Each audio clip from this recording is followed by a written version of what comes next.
Hi guys, Samantha from GSMO Tutorials here, and today I'm going to be doing a Fix That Fail. And the project that we're going to be redoing today is something that my sister actually made a number of years back, and it looks really nice. The technique is not quite there, but I want to take it again and revamp it slightly.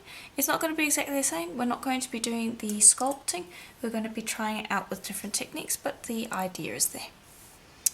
So what we're going to do is we're first going to create what we're going to be covering the, oh gosh, what do you call these things? I want to say hairpin for some reason. But we're going to be covering it with a macrame garnet of sorts. So I've got some fuchsia here and white Polymer. And we're going to be making two skinner blends. So just cut them into squares.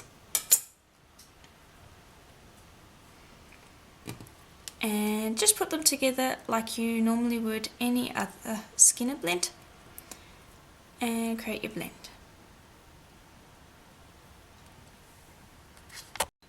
Okay. And actually I changed my mind. We're only going to be doing one blend. So yeah, of course I changed my mind. But anyway, there's the blend. And I've also got some pearl white here. And this is quite a bit thinner. The blend was rolled out on the thickest setting of my pasta machine, and then the pearl white was rolled out on my third thinnest setting. So you can see there the difference in their thickness. Then I'm going to start from the white, and I'm going to roll it up like so, and we're going to be making a jelly roll skinner blend, or not skinner blend, macrame garnet. There you go. Doesn't have to be precise in any way whatsoever, you can really just have fun with this one. Okay, then I'm going to flatten that out. And while I'm flattening it out, I'm going to just extend it because I want it to be the length of the piece. So just use your roller to roll in that direction. And if you need to, use your hands to just press it back into shape. Okay. Then once I've done that, I'm going to bring over a rose texture stamp that I have. And that's just about the right size. And we're going to place that down like so. Okay. I'm just going to use a wet rag, or wet wipe I guess, baby wipe, on the back so that I don't end up having it stick to my fingers, and I can press it into the stamp with no problem. I have put water into the stamp so that the clay does not stick. Okay, there we go. Just giving that a burnish to make sure it's stuck. Sorry, I didn't mean stuck, I meant pressed in so that we can get a correct texture. And there we go.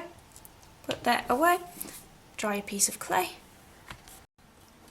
Okay, then stick it down onto your tile, and then just use a blade to gently shave away the top part,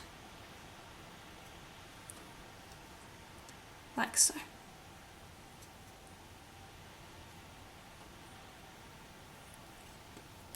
And you should have a nice rose pattern. And bear in mind, you can use any texture stamp you want. Does not need to have, excuse me, it does not need to be this one. But there we go, you can see the nice pattern that we're getting there. And there we go. Then just grab a piece of paper and burnish that, because you're not going to have been able to get it completely flat with just your blade.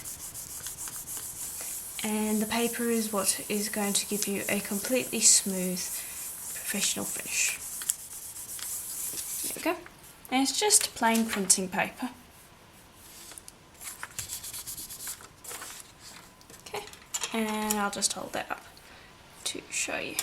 And there, hopefully you can see there is no raised areas. And there you go, that's what we are going to be using for this. Okay, and I've just put some translucent liquid clay on there.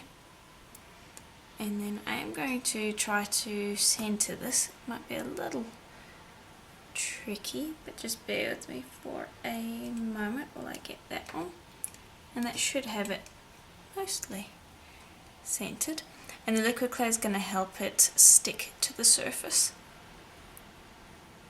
Okay, I'm not going to press down too hard because I don't want to end up with grooves or fingerprints. Just smooth it onto the surface so that it bonds with the liquid clay. Then just pop a piece of paper down so that you're not doing this on a shiny surface.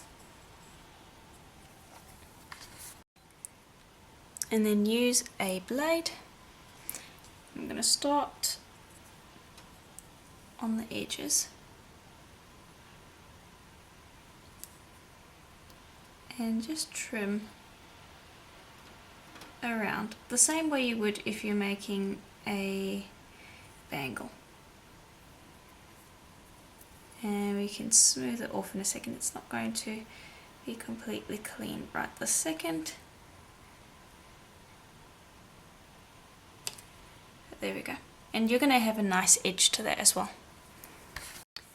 Okay, and sadly on that first attempt I actually made a mistake and ended up trimming the wrong way, so I had to redo it again. So if the pattern looks different, that is because, well, it is because I accidentally made a mistake, but that's fine.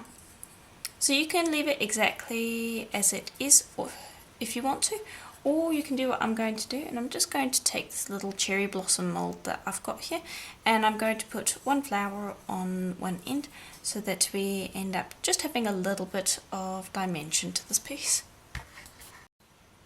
And so I'm going to take some pearl white and some of my leftovers, and I'm going to move this to the side so that I don't end up messing it up. And I'm just going to mix this together, and I actually want a little more pearl white in there. And I'm just going to make myself a little marble.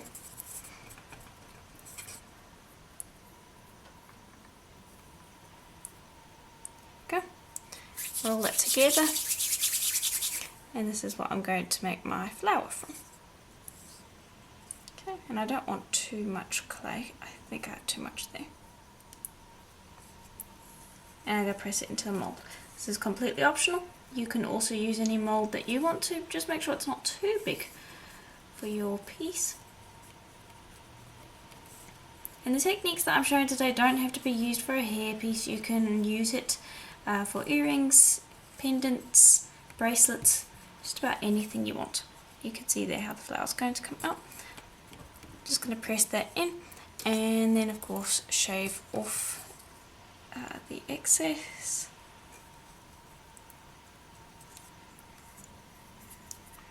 And I'm going to do that the other way as well, just to make sure that I get all of it.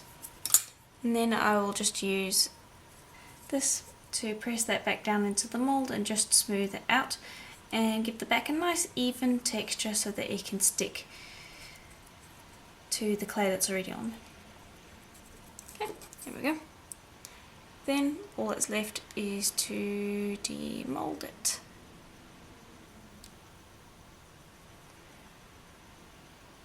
Okay, just be careful because you don't want to distort that.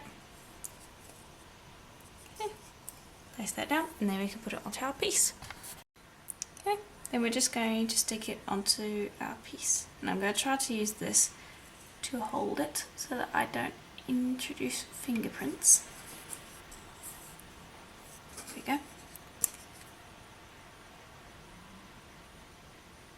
And just gently stick that down like so, and I'll just smooth the edges as well because there are some spots where the mold was a little uneven.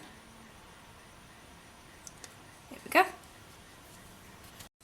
And the last thing is to just add a ball of pearl white into the center.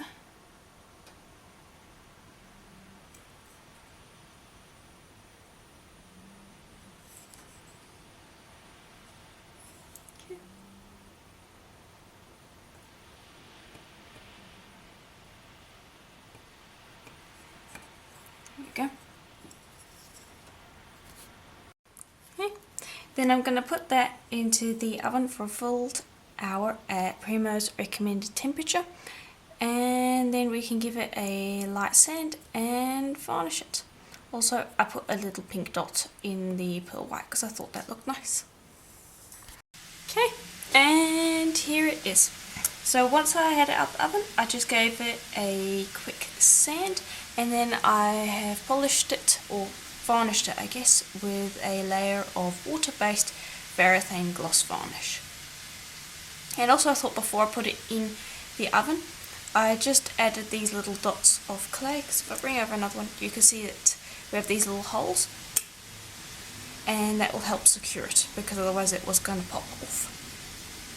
But yeah, I'm really happy with how this turned out. It's really cute, and although I really do like the original design a lot, and I think you could take basically the exact design, and if you had the patience to do all the roses, then it could look really stunning. But I do not have that kind of patience, and so I went with a more simplified version of it. But I really like both pieces.